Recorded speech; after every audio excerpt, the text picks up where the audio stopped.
नमस्कार विद्यार्थी मित्रांनो, लक्षदीप यूट्यूब चॅनल याच्यावर तुमचं सर्वांचं हार्दिक स्वागत. मित्रांनो, आजचा लेक्चर हे मराठी व्याकरणातील पोलीस भरतीला विचारलेले महत्त्वाचे प्रश्न आहे. महत्त्वाचे प्रश्न किंवा आपण याला महत्त्वाचे PYQ म्हणू, जे विचारले गेलेले सर्वच्या सर्व विचारले गेलेले. आजचं लेक्चर घेण्याचं कारण असं आहे की मी तुम्हाला विचारण्यासाठी आलेलो आहे की माझा पर्सनली एक विचार चालू आहे तुमच्या संदर्भामध्ये की आपण मराठी व्याकरणाचं समजा लेक्चर पूर्ण झाले आपले बॅच वगैरे मराठी व्याकरण, तर मराठी व्याकरणावर आपल्याला PYQ बॅच आणायची. कोणती बॅच बाळांनो? तर PYQ बॅच. याचं मला कमेंट करून सांगा, PYQ बॅच आणायची की नाही आणायची. नक्की जास्तीत जास्त विद्यार्थ्यांनी जर कमेंट केले तर मी नक्की त्यावर विचार करेल, नाही तर मग असं गृहीत धरेल की काय हरकत नाही, जे आपलं चाललंय रेग्युलर ते कंटिन्यू करू. पण या बॅचचा तुम्हाला खूप फायदा होणार या PYQचा. मी काय करणार, मागील वर्षीची जेवढे प्रश्नपत्रिका आहे ना, त्या सगळ्या प्रश्नपत्रिकेचं मिक्स स्वरूपामध्ये PYQच्या आपण सोल्युशन घेऊ आणि खूप मजा येईल त्या बॅचला. कारण तुमचा स्कोर पण वाढणार आहे. जसं आज आपण त्या लेक्चरचं काय करतोय, तर डेमो लेक्चर घेतोय, फ्री लेक्चर तुमचं. त्यासाठी तुम्हाला इथं मी विचारण्यासाठी आलोय. मला नक्की याचं उत्तर सांगा, काय काय नाही. मी लास्टला परत तुम्हाला सांगणार आहे. बघा, मराठी लिपी, आता ही समजा मराठी लिपी. आता प्रश्न काय विचारलाय, मराठी लिपी कोणत्या प्रकारे लिहिली जाते. आता मराठी लिपी सगळ्यांना माहिती बाळांनो, डावीकडून उजवीकडे लिहिता, बरोबर ना, डावीकडून उजवीकडे लिहिता. आता याचं उत्तर काय असणार आहे, तुमचा पर्याय क्रमांक बघा, डावीकडून उजवीकडे, हे झालं पर्याय क्रमांक 2. ओके. आता मराठी लिपी म्हणजे कोणती रे, तर तिला आपण म्हणतो देवनागरी. देवनागरी देवनागरी लिपी ही लिहिण्याची पद्धत कशी, डावीकडून उजवीकडे. हिला एक नावाने ओळखलं जातं. काय नावाने, तर बाळबोध नावाने. बाळबोध नावाने. असं बाळबोध नाव काय हे देवनागरी लिपीचं, तर आपली जी देवनागरी आहे ना, ही लहान मुलांना पण समजण्यासाठी सोपी आणि एकदम चांगली लिपी, म्हणून तिला बाळबोध नावाने पण ओळखलं जातं. त्यानंतर मराठी लिपीवर देवनागरी लिपीमध्ये जे आपण वरतून आडवी रेषा मारतो, या आडव्या रेषेला काय म्हणतात, तर शिरोरेषा म्हणतात. याला काय म्हणायचं, शिरोरेषा असं म्हणायचं. ओके. अशा पद्धतीने लक्षात ठेवायचं. ही तुमची मराठी डावीकडून उजवीकडे देवनागरी बाळबोध म्हणता आणि शिरोरेषा जे आपण तिच्यावर ही आडवी रेषा मारतो. अशा प्रकारे आपल्याला काय करायचंय ना, एखादा प्रश्न त्या प्रश्नाबद्दल अजून माहिती तुमच्यापर्यंत पोहोचवायची, म्हणजे तुम्हाला पुस्तक वाचायची गरज पडणार नाही. ओके, समजलं. चला, आता पुढचा दुसरा प्रश्न बघा बरं काय दिलेला आहे. बघा, आभाळागत माया तुझी आम्हावर राहू दे. पहिल्या प्रश्नावरून डायरेक्ट अलंकाराचं, म्हणजे तुमचं अलंकाराची पण रिव्हिजन होणार आहे जर हे PYQ केले तर. मी सांगतोय त्या पद्धतीने केले तर डायरेक्ट लिहून, आणि याच्यात तुम्हाला पेपरचे PDF पण टाकून देईल मी. आपल्या फुल बॅचची जे ॲप आहे त्याच्या फुल बॅच जे आहे आपल्या ॲपमध्ये त्यामध्ये टाकून देईल, काही काळजी करू नका. आभाळागत माया तुझी आम्हावर राहू दे. अलंकार ओळखायचा आहे. इथं काय म्हणले, प्रश्न पूर्ण वाचायचा. गत काय म्हणलंय, गत. पर्याय काय काय, अनुप्रास, अतिशयोक्ती, उपमा आणि दृष्टांत, असे 4 पर्याय दिले. अनुप्रास म्हणजे काय राहतं बाळांनो, तर एकाच अक्षराची पुनरावृत्ती. एकाच अक्षराची पुनरावृत्ती म्हणजे एकच अक्षर सारखं सारखं येतं, ते पुनरावृत्ती त्याला म्हणायचं. ओके, हे झालं तुमचा अनुप्रास. अतिशयोक्ती म्हणजे काय रे, तर फुगवून सांगितलं होतं. फुगवून सांगणे, बरोबर, फुगवून सांगणे याला म्हणायचं अतिशय. म्हणजे एका मुंगीने हत्तीच्या कानातून उडी मारली, शक्य आहे का असं? ती रडली समुद्राच्या समुद्र.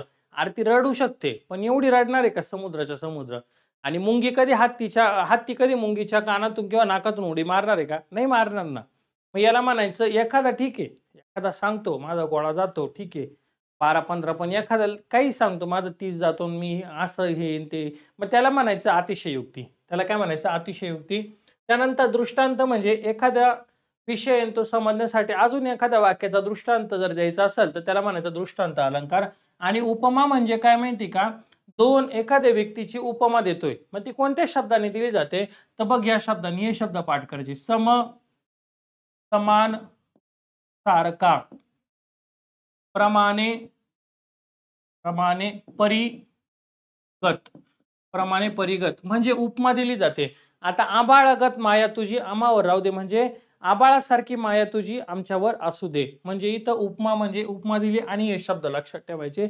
सम, समान, सारखा, प्रमाणे, परिगत. मग गत शब्द आलाय की नाही, मग याला म्हणायचं उपमा अलंकार. याला काय म्हणायचं, उपमा अलंकार. आता आणखीन याच्यामध्ये एक प्रश्न होता पोलीस भरतीला विचारलेला की अलंकाराचे मुख्य प्रकार किती. अलंकाराचे मुख्य प्रकार किती, तर 2 आहे. मुख्य प्रकार किती बाळाला, 2 आहे. हा प्रश्न पण आला होता. मग मला तेच सांगायचंय, मी अशा पद्धतीने तुमच्याकडनं अभ्यास करून घेईल डायरेक्ट. जर तुमचे लेक्चर झालाय, सिलेबस पूर्ण झालाय, तर तुम्ही अशा पद्धतीने अभ्यास करू शकता.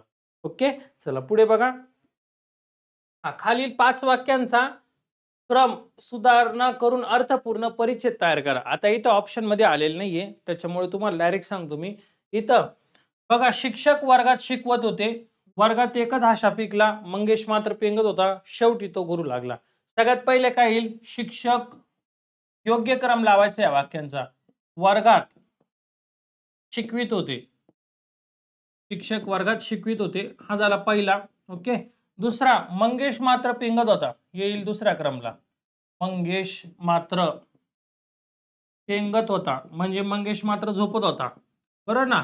वर्गात आहे ना एकच आशा पेटला, वर्गात हे बघा, हा वर्गात एकच आशा पिकला आणि शेवटी तो गुरु लागला. शेवटी काय झाला बाळांनो? तो गुरु लागला. मग याला म्हणायचं तुमचा वाक्याचा क्रम लावला तुम्ही, गुरु लागला. झालं. अशा पद्धतीने बघा, हा तुमचा 1, त्याच्यानंतर 3, त्याच्यानंतर 2, त्यानंतर 4, म्हणजे 1 3 2 4 हे त्याचा योग्य क्रम असणार आहे. अशा पद्धतीत लक्षात ठेवायचं. पुस्तकात आता इथं ऑप्शनला नाही आलेलं, ते जाऊ द्या, पण असा क्रम आहे त्यांचा 1 3 2 4. म्हणजे स्टेप बाय कसं शिक्षक वर्गात एकदम मनापासून शिकवत होते, त्यांचं शिकण्यावर फोकस होतं, पण मंगेशला झोप येत होती, मग तो पेंगत होता. मग वर्गात सगळे पाहिलं, सगळे हसायला लागले, एकसारखे, एकच हाशा पेटला आणि शेवटी तो काय झाला? तर गुरुच लागला. अशा पद्धतीने लक्षात ठेवा. चलो पुढे बघा. कावेरीला लाल फूल आवडते, या वाक्यातील विशेषण ओळखा. आता विशेषण म्हणजे काय रे? तर बघा, नामाबद्दल विशेष माहिती सांगणाऱ्या शब्दाला, विशेष माहिती सांगणाऱ्या शब्दाला काय म्हणायचं बाळांनो? तर विशेषण. त्याला काय म्हणायचं? विशेषण. नामाबद्दल विशेष माहिती सांगणाऱ्या शब्दाला विशेषण. म्हणजे जे नाम असतं त्या नामाबद्दल ते अधिकची माहिती सांगतं, म्हणजे जास्तची माहिती सांगतं, त्याला नेहमी काय म्हणायचं? विशेषण म्हणायचं. मग कावेरीला लाल फूल आवडते. आवडणारं काय येतं? कोणाला आवडतं? कावेरीला. काय आवडतं रे? तर लाल फूल, बरोबर ना. आता फूल हे काय तुमचं नाम आहे, काय तर नाम. आता फुलाबद्दल अधिकची माहिती, फूल कसं आहे? लाल आहे, मग याला म्हणायचं हे विशेषण. या नामाबद्दल ते काय करते? अधिक माहिती सांगते. नामाबद्दल काय करतं बाळांनो? अधिक माहिती सांगते, म्हणून त्याला म्हणायचं विशेषण म्हणायचं. मग आता आपल्याला विशेषण सांगितलंय ना, मी याच्यावर तुम्हाला आणखीन माहिती देणार. काय देणार माहिती का? विशेषणाचे मुख्य प्रकार किती? विशेषणाचे मुख्य प्रकार किती? असं तुम्हाला हे पण माहिती असावा जर विचारले तर. लक्षात ठेवा. 3 प्रकारे, 1 2 3. कोणते? तर बघ, गुण विशेषण, संख्या विशेषण आणि सार्वनामिक विशेषण. आणि कोणते बाळा? तर सार्वनामिक विशेषण. असे 3 आहे, लक्षात ठेव. गुण, संख्या, सार्व या पद्धतीत करायचे तुम्हाला. आणि जेव्हा मी PYQ ची बॅच घेणार आहे, तर याच्यामध्ये गुण विशेषणची पण माहिती देईल, संख्येची पण देईल, सार्वनामिकची पण देईल, जास्त माहिती देईल. त्याच्यामुळे काहीच काळजी नाही करायची, पूर्ण अभ्यास होऊन जाईल तुमचं याच्या मार्फत. बरोबर. एवढं केलं तरी तुम्हाला पेपरला मार्क चांगले येणार आहे. आताच 20+ जात आहे, तर 25 पैकी 25 येतील. मग आता ही जी बॅच ही कुठं टाकणार मी? हे बघा, या बॅचमध्ये ₹349 बॅचमध्ये आपल्याला, म्हणजे ज्या विद्यार्थ्यांनी माझी ₹349 बॅच घेतली, त्या विद्यार्थ्यांना मी परत पैसे घेणार नाही त्यांच्याकडनं, रिटर्न पैसे घेणार नाही नवीन बॅचचे. आता बाहेर पण काढून ठेवल, एखाद्याने फक्त गणित घेतलं आणि त्याला मराठी घ्यायची, तर ठीक आहे, मी त्याचा विचार करेल काढायची का नाही. पण यांच्यासाठी आपण ही ठेवणार आहे, त्या बॅचमध्येच ॲड करणार आहे ₹349 मध्ये. तर तुम्हाला देखील जर घ्यायचं असेल, तुम्हाला अगोदर ही बॅच करावं लागेल, ही बॅच तुम्हाला याचं पे करावं लागेल आणि त्यामध्ये मी ॲड करेन. नसेल घ्यायची काही हरकत नाही, तुम्ही तुमच्या मनावर आहे. तुम्हाला सेपरेट घ्यायचा, सेपरेट पण दिलेलं आहे. ओके. आणि जर ॲप डाउनलोड करायचा असेल, तर लक्षदीप अकॅडमीचं ॲप आहे, प्ले स्टोअरला जायचं, लक्षदीप अकॅडमी नाव टाकायचं आणि ॲप डाउनलोड करायचं प्ले स्टोअरला जाऊन. जर तुम्हाला लिंक जर पाहिजे असेल, तर खाली डिस्क्रिप्शन बॉक्स आहे, त्याच्यामध्ये माझी लिंक आहे, त्या लिंकवर जरी गेले तरी तुम्हाला ॲपची लिंक भेटून जाईल. आणि जर काही डाऊट असेल तर याच्यावर मेसेज करू शकता. 8329603029 या नंबरवर तुम्ही मला व्हॉट्सअपला मेसेज करू शकता. ओके. चला पुढे बघा. आईने बाळाला झोपवले या वाक्यातील झोपवले या क्रियापदाला काय म्हणतात? आईने बाळाला झोपवले या वाक्यात क्रियापदामध्ये झोपवले याला काय म्हणतात? ऑप्शन ए प्रयोजक, शक्यार्थ, नामवाचक, सहाय्यक. लक्षामध्ये सहाय्यक म्हणजे येतच नाही, तो सहाय्य करायला आलेला असतो क्रियापद, तो धातू साधित नेचर बनलेला असतं. नामवाचक प्रकारच नाही त्याच्यामुळे त्याचं नावच घेऊ नका, दोनच उरले, एक म्हणजे प्रयोजक आणि एक म्हणजे शक्यार्थ. आता एक गोष्ट सांगतो तुम्हाला, जेव्हा कर्त्याकडून क्रिया घडत असते, हे वाक्यामधला जो कर्ता असतो आणि तो क्रिया काम करून घेत असतो त्याला प्रयोजक म्हणा, आणि जिथं कर्त्याला स्वतःला काम करवतो त्याला म्हणायचं शक्य. आता बघा इथं लिहितो मी नियम, बघा, कर्ता जेव्हा काम करून घेतो, काम करून घेतो तेव्हा त्याला प्रयोजक म्हणतात. तेव्हा त्याला काय म्हणतात? प्रयोजक. आणि कर्त्याला स्वतःला काम करवते, स्वतःला काम करवते तेव्हा त्याला शक्य क्रियापद म्हणतात. तेव्हा त्याला काय म्हणतात? शक्य क्रियापद. म्हणजे कर्ता जेव्हा काम करून घेणार आहे, आईने बाळाला झोपवले, हे बघा, आईने बाळाला झोपवले. आता झोपवणारे कोण आहे बाळांनो? तर आई आहे. झोपवणारी कोण आहे? तर आई आहे. ही झाली कर्ता. झोपवण्याची क्रिया कोणावर? कर्म, बाळावर. म्हणजे बाळ काय झालं? कर्म. बरं ना? म्हणजे इथं क्रिया आली का नाही? इथं आता आईने काम करून घेतलंय, बाळाला झोपवलंय. बाळ स्वतःहून झोपलंय का? नाही. आता आपण म्हटलं आईला काम करवते, बघ मी काय म्हटलं? आईला काम करवते, आईला काम करवते. करवणारी कोण आहे? करणारी कोण आहे? आई आहे. आता आईला स्वतःला काम करवते, आईला 5 किलोमीटर चालवते, स्वयंपाक करवते स्वतःला. जेव्हा कर्त्याला स्वतःला काम करवतं ना तेव्हा त्याला शक्य म्हणायचं. आणि ज्यावेळी कर्ता काम करून घेतो दुसऱ्याकडनं बाळांनो तेव्हा त्याला म्हणायचं प्रयोजक म्हणायचं. तेव्हा त्याला काय म्हणायचं? प्रयोजक. समजलं? चला पुढे बघा. हा, पुढील वाक्यातील काळ ओळखायचा आहे तुम्हाला. पुढचा प्रश्न बघा. मग याचं उत्तर काय राहणार आहे? याचं उत्तर प्रयोजक आहे. हा, याचं उत्तर काय? तर प्रयोजक हे योग्य उत्तर आहे. चलो पुढे बघा. पुढील वाक्याचा काळ ओळखायचा तुम्हाला. गणेश शाळेत जात होता. गणेश शाळेत जात होता. वर्तमान काळ, भूतकाळ, भविष्यकाळ, पूर्ण भविष्यकाळ. आता जात होता म्हणले त्यांनी, बरं ना? म्हणजे क्रिया काय त्याची? तर चालू किंवा अपूर्ण आहे. चालू किंवा अपूर्ण. पण कोणत्या काळामध्ये? तर भूतकाळामध्ये. बघा हे शेवटचं समजून घ्यायचं. जात होता, गणेश शाळेत जात होता म्हणजे क्रिया भूतकाळातली ना, मग त्याला म्हणायचं चालू किंवा अपूर्ण भूतकाळ. चालू किंवा अपूर्ण भूतकाळ, बरोबर ना? मग हे पर्याय क्रमांक काय आहे? तर 2 याचं योग्य उत्तर आहे. मग चालू अपूर्ण दिलाय का? नाही दिलं, जाऊ दे. नाही दिलं तर आपल्याला काय करायचं? भूतकाळ दिसतोय ना, भूतकाळ मारून द्यायचं. योग्य उत्तर. मग काळाचे मुख्य प्रकार किती पडतात? बघा, काळाचे काळाचे मुख्य प्रकार किती आहे? तर 3 आहे. किती बाळांनो? 3 आहे. कोणता रे? वर्तमान काळ, त्याच्यानंतर भूतकाळ, त्यानंतर भविष्यकाळ. वर्तमान काळ, भूतकाळ आणि काय बाळांनो? भविष्यकाळ. असे 3 प्रकार पडतात. लक्षात घ्या. ओके, चलो पुढे बघा. विद्यार्थ्यांनो हा पेपर 2 तासात सोडवा. खालील वाक्यातील अधोरेखित शब्दांच्या विभक्तीचा प्रकार ओळखा. विभक्तीचा प्रकार. खालील वाक्यातील अधोरेखित शब्दांच्या विभक्तीचा म्हटलेलं आहे. काय म्हणलं इथं? विद्यार्थ्यांनो हा पेपर 2 तासात सोडवा. इथं काय लागलाय तुम्हाला? नो लागलाय, नो. बघा द्वितीयामध्ये कोणते प्रत्यय? तृतीयामध्ये कोणते? पंचमीमध्ये कोणते? संबोधनमध्ये कोणते? तर द्वितीयामध्ये कोणते प्रत्यय लागतात? सलाते,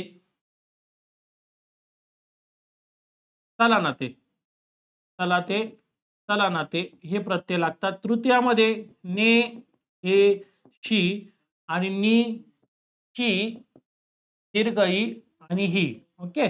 पंचमीमध्ये कोणते लागतात बाळांनो? ऊन आणि हून. ऊन ऊन. संबोधन मध्ये काय राहतं? अनेक वचनी नो. अनेक वचनी नो आणि हाक मारली जाते. इथं लिहून देतो अनेक वचनी. अनेक वचनी नो आणि काय केलं जातं? हाक मारली जाते. एकूण विभक्त्या किती येतात तुमच्या? हे बघा 8 विभक्त्या आहेत. विभक्त्या किती एकूण 8 आहे, लक्षात घ्या. मग तुम्हाला मी याच्यामध्ये चार्ट पण पाठ करून देईल हा. तुम्हाला बॅच जी केली अजून रिव्हिजन होणार, क्वालिटी काम होईल आता.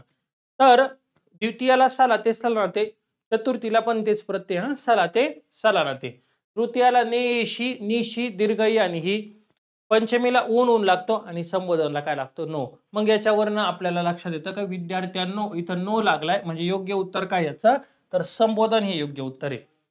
पर्याय क्रमांक 4, पर्याय क्रमांक 4 हा तुमचा काय तर योग्य उत्तर आहे त्याचं. लक्षामध्ये अशा पद्धतीने तुम्हाला अभ्यास करायचा किंवा अशा पद्धतीने तुम्हाला काय करायचं तर लक्षात ठेवायचे आहे. ओके, चलो पुढचा प्रश्न बघा. पुढील वाक्यातून पुढील पर्यायातून पुष्कळ लोक जे बोलतात तेच खरे ह्या अर्थाची योग्य म्हण सांगितली. आता इथं अभ्यास पाहिजे. इथं तुम्हाला ऑप्शन वगैरे नाही, तुम्हाला आहे ना असं म्हटलं त्यांनी काय ना, पुष्कळ लोक जे बोलतात ना तेच खरं राहतं. तेच काय राहतं, खरं राहतं. याच्यातली तुम्हाला म्हण शोधायची आहे. काम करी काम झाकली मूठ सव्वा लाखाची, दिव्याखाली अंधार, पाचमुखी परमेश्वर. याचं योग्य उत्तर आहे पाचमुखी परमेश्वर. म्हणजे पुष्कळ लोक जे बोलणारे बऱ्यापैकी तेच खरं राहणारे, तेच काय राहील खरं राहणारे. मग योग्य उत्तर काय राहणार आहे, पाचमुखी परमेश्वर हे त्याचं बरोबर आहे. समजला का? ओके, चलो पुढचा प्रश्न. सर्वनाम म्हणजे काय? सर्वनाम म्हणजे काय असा प्रश्न इथं फक्त एवढा डॉट डॉट आले म्हणजे याचा अर्थ काय, तर सर्वनामाचा अर्थ काय, नामाचे गुणविशेष सांगणारा शब्द, सृष्टीतील व्यक्ती वस्तू इत्यादींचा बोध करून देणारा शब्द, नामाऐवजी वापरला जाणारा शब्द, कोणतीही क्रिया अथवा कृती दर्शवणारे विकारी शब्द.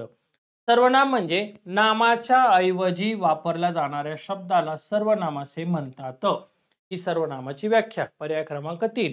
मला आता हे सांगा की एकूण सर्वनाम किती मराठी व्याकरणामध्ये. तर बघा एकूण सर्वनाम, एकूण सर्वनाम आहे 9. किती 9. कोणते? मी, तू, तो, हा, जो, कोण, काय, आपण आणि स्वतः. हे एकूण काय बाळांनो, तर 9 सर्वनाम आहे. आणि सर्वनामांचे प्रकार जर म्हणलं तर किती रे, बघा सर्वनामाचे प्रकार, नामाचे प्रकार किती रे बाळा, तर 6 प्रकारे. किती, तर 6 प्रकारे. प्रथम पुरुषवाचक, दर्शक, संबंधी, प्रश्नार्थक, अनिश्चित, आत्मवाचक असे 6 प्रकार पडतात सर्वनामाचे. इथं लक्षात घ्या. मी तुम्हाला पूर्ण देईल करू अशी क्वालिटी शिकवायला तुम्हाला पीवायक्यू बॅच आजपर्यंत कोणी नाही घेतली अशी पीवायक्यू घेईल मी. एवढं क्वालिटी काम करेल. फक्त तुम्ही मला कमेंट करून सांगा घ्यायची की नाही, यस या नो एवढंच सांगा. पॉझिटिव्ह निगेटिव्ह आपली तयारी असते, तुम्हाला माहिती आहे त्याच्यामध्ये काही डाऊट नाही. हां, बिंदास नाही म्हणले तर नाही घ्यायची, यस म्हणले तर त्याच्यावर मग मी काम करायला मला सुरुवात करायला, कारण पीपीटी बऱ्याचशा गोष्टी त्याचं मॅटर करतात. चला पुढचा प्रश्न बघा. चांदणी या शब्दाचे वचन बदला. हे बघ, एक चांदणी अनेक चांदण्या. चांदण्या कुठे? चांदोबा आहे, चांदोबा, चांदणे, चांदणा, चांदण्या. पर्याय क्रमांक 4, पर्याय क्रमांक 4. आणि मराठी व्याकरणामध्ये एकूण वचने किती, तर 2 आहे. मराठी व्याकरणात एकूण वचने किती, 2 आहे. कोणकोणते सर, हे बघ, एक वचन आणि बाळा अनेक वचन. एक वचन आणि अनेक वचन हे त्याचे काय तर आपल्या मराठी व्याकरणामधले. ओके, बघा पुढे बघा. पुढचा प्रश्न. सत्य, असत्य व बुद्धीला स्मरून ह्या शब्दसमूहासाठी एक शब्द सुचवा. सत्य, असत्य व बुद्धीला स्मरून ह्या शब्दसमूहासाठी एक शब्द त्यांनी निवडायला लावला आहे. त्याचं काय, सत्सद, विवेक, बुद्धी, स्मरणशक्ती, अर्धसत्य, बुद्धी आणि सत्ता. पर्याय क्रमांक 1 ते त्याचं योग्य उत्तर आहे. काय तर सद, सद्वी, विवेक, बुद्धी. ओके, आता इथं तुम्हाला शब्दसमूहा संदर्भात एक अर्थ निवडायचा आहे. वाचन पाहिजे यासाठी, किंवा वाचन नसेल तर पाठ करून घ्या. ओके, चलो पुढचा प्रश्न. खालील कोणता शब्द स्त्रीलिंगी. हे बघा मराठी व्याकरणामध्ये लिंग विचार 3 आहे. मराठी व्याकरणामध्ये लिंग विचार 3 आहे. एक आहे पुलिंगी, दुसरा आहे स्त्रीलिंगी आणि तिसरा आहे नपुसकलिंगी. नपुसकलिंगी. आता लक्ष घ्या, पुलिंगी असेल ना पुलिंगी, तर तो सर्वनाम वापरायचा तो. ओके, कारण आपण तो मुलगा जो असेल ना तर तो मुलगा, पुरुष असेल तर तो पुरुष, त्याच्यावरनं नर जातीचा बोध होतो ना त्याला आपण पुलिंगी म्हणतो. त्यासाठी कोणतं सर्वनाम आहे, तो. जर एखादी स्त्री आहे, ती मुलगी, ती शिक्षिका, बरोबर ना, त्याच्यानंतर ती काकी किंवा ती मादी असं जर असेल, ती मांजर वगैरे म्हणतो ना आपण, तर ह्यासाठी तुम्हाला ती वापरायचं, तो, ती. आणि जेव्हा एकापेक्षा जास्त वस्तूंचा बोध होतो, अनेक वचनी असेल, तर त्यासाठी मात्र काय करायचं, नपुसकलिंगी. मग तो, ती, ते, तो, ती, ते. उदाहरणार्थ ते पुस्तक, ते पुस्तक निर्जीव आहे, बरोबर ना, असं तुम्हाला लक्षात ठेवायचं. पुल्लिंगी असेल तर तो, स्त्रीलिंगी असेल तर ती, नपुसकलिंगी असेल तर ते. या पद्धतीत तुम्हाला करावं लागेल. आलं लक्षामध्ये? मग काय म्हणले आता, स्त्रीलिंगी म्हणलंय, ती पुस्तक, इथं ते पुस्तक आहे, पर्याय कट झाला, बरं ना. ते चित्र, ते चित्र, पर्याय कट झाला. ते आड किंवा तो आड जरी म्हणलं आपण तरी पर्याय कट झाला. उरलं काय, ती विहीर. उरलं काय, ती विहीर. योग्य उत्तर काय, तर ती विहीर. ओके, तो, ती, ते वापरायचं. पुल्लिंगी असेल तर तो, स्त्रीलिंगी असेल तर ती, नपुसकलिंगी असेल तर ते. अशा पद्धती. ओके, चलो पुढचा बघा, पुढचा प्रश्न. सिंहाचे ओरडणे खालील शब्दांनी दाखवा. हंबरणे, किंचाळणे, डरकाळी, चिरकणे. आता सिंहाची गर्जना आहे. सिंहाची काय बाळांनो, गर्जना राहते. पण इथं गर्जना दिली का रे, नाही दिली. इथं काय दिलं, वाघाची डरकाळी राहते. कोणाची राहते, वाघाची डरकाळी. पण तिथं आहे ना, दिलंच नाहीये. मग तरी पण त्याचं उत्तर त्यांनी डरकाळी दिले, म्हणून योग्य उत्तर डरकाळी. लक्षात ठेवा. पण जर गर्जना जर आली तर सिंहाची गर्जना राहते. लक्षात ठेवा. हा, इथं व्यवस्थित आहे. गाईचे हंबरणे राहते. ओके, घोड्याचे किंचाळणे राहते. चलो, म्हशीचे रेकणे वगैरे राहतं. चलो पुढचा बघा. शाबास, तुमच्या संघाने आज सामना जिंकला. ह्या वाक्यातील कर्म ओळखा. आता सगळ्यात महत्वाचा प्रश्न आहे.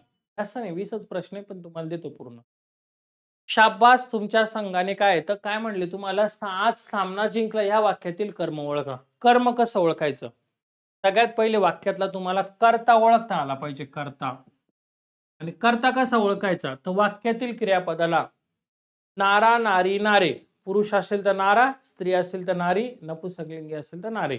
प्रत्यय जोडून कोण काय ने प्रश्न करायचा. क्रियापद काय तर जिंकला. इथं प्रश्न करायचा, जिंकणारा कोण, जिंकणारा कोण, हा प्रश्न केला. उत्तर काय भेटलं, शाबास, तुमच्या संघाने आज सामना जिंकला. जिंकणारा कोण आहे, संघ. संघ हा वाक्यातला झाला तुमचा कर्ता. हा काय झाला, कर्ता. आता जिंकण्याची क्रिया कोणावर घडली आहे, तर सामन्यावर. जिंकण्याची क्रिया कोणावर घडली, सामन्यावर. मग सामना हे वाक्यातलं काय झालं बाळांनो, कर्म. कर्म. हे बघा, अशा वेळी काय करायचं माहिती का, ऑप्शन कट करीत चालायचं. ऑप्शन. हे बघा, शाबास हे काय आहे, केवळ प्रयोगी, हे कर्म नाहीये, ही प्रशस्ती केलेली, म्हणून हा कट झाला. ऑप्शन कट करता आले पाहिजे तुम्हाला. जिंकला हे काय तुमचं क्रियापद आहे, हा पण पर्याय कट झाला. उरले दोनच ना, सामना आणि संघाने. सामना आणि संघाने. संघ हा काय वाक्यातला कर्ता आहे, हा पण पर्याय कट झाला.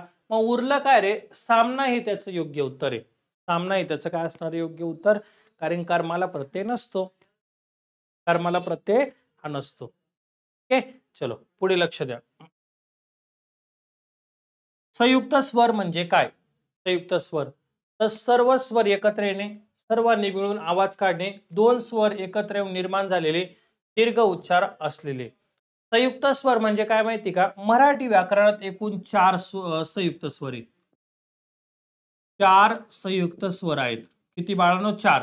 कोण कोणते, ए, ऐ, ओ आणि औ. ए, ऐ, ओ, औ असे 4 आहे. आता ए, ऐ, ओ, औ आहे ना बाळांनो, तर बघ, अ अधिक रस्वई किंवा दीर्घई बरोबर काय तयार झाला, ए. आ अधिक रस्वई किंवा दीर्घई बरोबर तयार काय झाला, ऐ. अ अधिक रस्वऊ किंवा दीर्घऊ बरोबर तयार काय झाला बाळांनो, ओ. आणि आ अधिक रस्वऊ किंवा दीर्घऊ बरोबर तयार काय झाला तुमचा, औ. आता दोन स्वर एकत्र येणे. संयुक्त स्वराची व्याख्या काय, दोन विजातीय स्वर एकत्र येऊन तयार झालेल्या नवीन वर्णाला काय म्हणायचं, तर संयुक्त स्वर. दोन विजातीय वेगवेगळ्या जातीचे. विजातीय या शब्दाचा अर्थ काय होतो, तर वेगवेगळ्या जातीचे. विजातीय म्हणजे काय रे बाळा, तर वेगवेगळ्या जातीचे. ओके, हा त्याचा अर्थ आहे. मग बघा, हा एक आणि या दोघांपैकी एक, इथं अशी आडवी रेष मारली ना, म्हणजे हा किंवा हा दोघांपैकी एक, असे दोन स्वर एकत्र येऊन निर्माण झालेले जे स्वर असतात त्याला काय म्हणायचं, त्याला म्हणायचं संयुक्त स्वर बनायचं. त्याला काय म्हणायचं? संयुक्त स्वर. एकूण वर्ण 52 आहे. स्वर किती? एकूण 14. त्याच्यापैकी 4 काय तुमचे संयुक्त स्वर आहे. ओके, अशी क्वालिटी राहणार आहे, त्यानुसार सांगतोय. चलो पुढचे 5 प्रश्न अजून बघा. विधानार्थी वाक्याच्या शेवटी काय कोणते विरामचिन्ह राहते? तर विधानार्थी वाक्याची सुरुवात ही नेहमी कर्त्याने होते. नेहमी कर्त्याने होते आणि शेवटी पूर्ण विराम असतो. शेवटी काय असतं बाळांनो? तर पूर्ण विराम असतो. ओके, पर्याय क्रमांक 4. पर्याय क्रमांक 4 नेहमी कर्त्याने होणार आणि विधानार्थी वाक्याची सुरुवात नेहमी कर्त्याने झाले आणि शेवटी त्याच्यामध्ये काय राहणार? तुमचा पूर्ण विराम राहणार आहे. मग त्याला लक्षात ठेवा. ओके, अर्धविराम म्हणजे काय येत आहे बघा? हा तुमचा अर्धविराम आहे. अर्धविराम. ओके, अपूर्ण विराम म्हणजे काय? हा पूर्ण विराम. स्वल्प विराम म्हणजे हा. प्रश्नचिन्ह म्हणजे हे. ओके, या पद्धतीने लक्षात ठेवायचे तुम्हाला. विधानार्थी वाक्य हे पूर्ण होईल कवर, काय टेन्शन घेऊ नका. देवालय हा शब्द कोणत्या संधीचे उदाहरण आहे? सगळ्यात पहिले देवालय शब्दाची फोड काय ती माहित पाहिजे आपल्याला. बघा, देव अधिक आलय. देव अधिक आलय बरोबर देवालय. आता जेव्हा पहिल्या शब्दातील शेवटचं अक्षर, संधी म्हणजे काय राहतं? पहिल्या शब्दातील शेवटचं अक्षर आणि दुसऱ्या शब्दातील पहिलं अक्षर हे दोघं एकमेकांमध्ये मिसळतात, एक नवीन वर्ण तयार होतो. एक नवीन वर्ण तयार होतो, त्याला म्हटलं जातं संधी. त्याला काय म्हणतात बाळांनो? संधी असं म्हणतात. मग पहिल्या शब्दातील शेवटचं अक्षर आहे तुमचं अ. म्हणजे काय? तर व मध्ये काय रे बाळा? अ मिसळलेला आहे. तेव्हा हा अ आहे. अधिक हा काय तुमचा आ. मग जेव्हा दोन्ही पण स्वर प्लस स्वर राहतं, स्वर प्लस स्वर म्हणजे पहिल्या शब्दातलं शेवटचं अक्षर स्वर, दुसऱ्या शब्दातलं पहिलं अक्षर देखील स्वर राहतं, तेव्हा त्याला म्हणायचं स्वर संधी. तेव्हा त्याला काय म्हणायचं?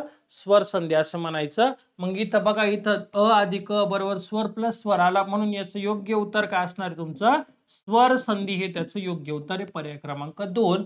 मग मला सांगा संधीचे प्रकार किती? संधीचे प्रकार किती? संधीचे प्रकार आहे बाळांनो 3 संधीचे प्रकार. स्वर संधी, व्यंजन संधी, विसर्ग संधी, असे 3 प्रकार लक्षात ठेवायचे. कोणते? स्वर संधी, व्यंजन संधी, विसर्ग संधी. ओके, अशा पद्धतीने. हे बघा, विसर्ग म्हणजे हे बघा, हा याला म्हणायचं विसर्ग. व्यंजन म्हणजे पहिल्या शब्दातील शेवटचं अक्षर व्यंजन राहतं, पाय मोडून लिहिण्याची पद्धत असते, त्याला काय म्हणायचं? व्यंजन संधी. समजला? चला पुढचा प्रश्न. जगन्नाथ. जगन्नाथ ह्या शब्दाचा विग्रह सांगा. जग अधिक नाथ नाही, चुकीचं आहे. जगन अधिक नाथ नाही, जग अधिक नाथ नाही, जगत अधिक नाथ बरोबर जगन्नाथ. जगत अधिक नाथ बरोबर काय? जगन्नाथ. ही अनुनासिक संधी. अनुनासिक संधी कशी राहते? अनुनासिक संधी हे बघा, पहिले लिहायचं कठोर अनुनासिक संधी. इथं लिहू आपण, थांबा. झाले. याच्यानंतर 2 प्रश्न आहे, मग पूर्ण होतील आपले. ते तुम्हाला डेमो साठी घेऊन आलो रे मी. अनुनासिक संधी बघा, हा इथं लिहिला मी कठोर आणि हा इथं लिहिला मी अनुनासिक. काय कठोर कोणते? क, च, ट, त आणि प. पाय मोडून लिहायचा सगळ्यांचा. आता क ची फोड क, च ची छ, ट ची ठ, त ची त, प ची फ. ते नका लिहत बसू. अनुनासिक बघा, पहिला काय? ग, दुसरा काय? न.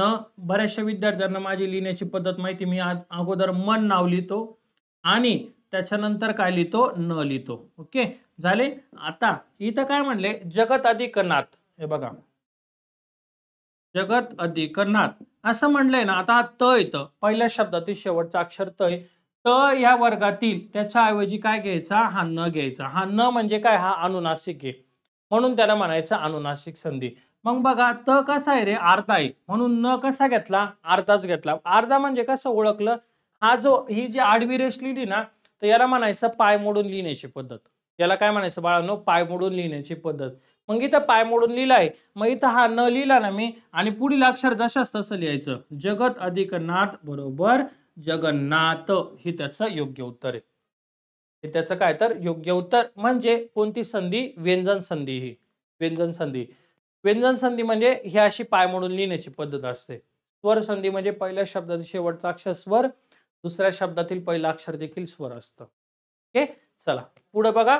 19 नंबरचा प्रश्न, तिला बनारसी साडी शोभते. काय म्हणलंय? खाली दिलेल्या वाक्यातील अधोरेखित शब्दांचा विशेषण प्रकार ओळखा. तिला बनारसी साडी शोभते. नाम साधित विशेषण, सार्वनामिक विशेषण, समासघटिक आणि संबंधी विशेषण. संबंधी म्हणजे काय राहतो? जो तो, ज्याला त्याला, हे राहतं ज्याला त्याला, असं राहतं. ओके.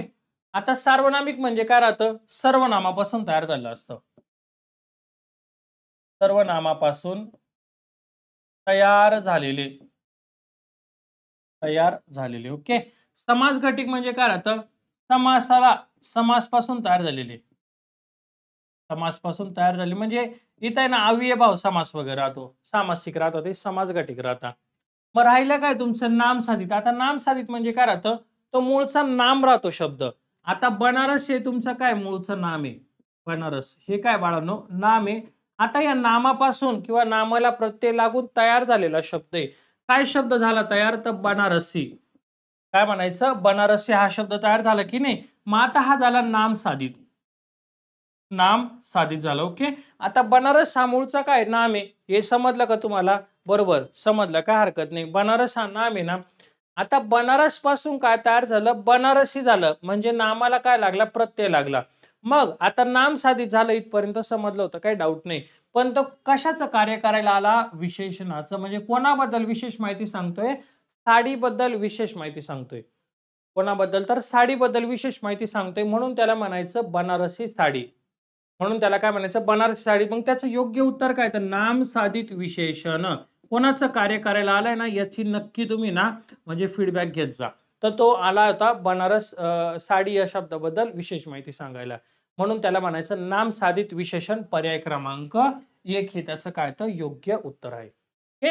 योग्य उत्तर. आणि शेवटचा प्रश्न 20 नंबरचा बघा. वाक्याचा अर्थ पूर्ण करण्यासाठी वापरले जाणाऱ्या विकारी शब्दाला काय म्हणायचं? याचं उत्तर तुम्हाला काय करायचं? कमेंट करायचं. याचं उत्तर काय करायचं बाळांनो? तर कमेंट करायचं. आणि अजून एक तुम्हाला काय सांगायचंय? PYQ ची बॅच घ्या सर, असा काहीतरी तुम्हाला मेसेज करायचंय. कंटिन्यू मराठी व्याकरण PYQ बॅच घ्या म्हणून. जर तुमचा फीडबॅक आला तर मी त्याच्यावर नक्की विचार करून लगेच काम सुरू करेल. कारण मला पण बरंचसं काम असणार आहे. PPT बनवायच्या, लेक्चर शूट करायचे, ते तुमच्या बॅचमध्ये एडिट करायचे, ते टाकायचे, बरेचसे काम आहे, भरती लवकर आहे. पण याचा तुम्हाला 100% फायदा होणार. 100% लेक्चर बघून घ्या. हे तुमचं डेमो लेक्चर होतं आजचं. आणि मला नक्की मेसेज करा. ओके. चला, आजचं लेक्चर आपल्या इथंच थांबवतोय. लवकरच आपण पुढील लेक्चरला भेटूया. धन्यवाद.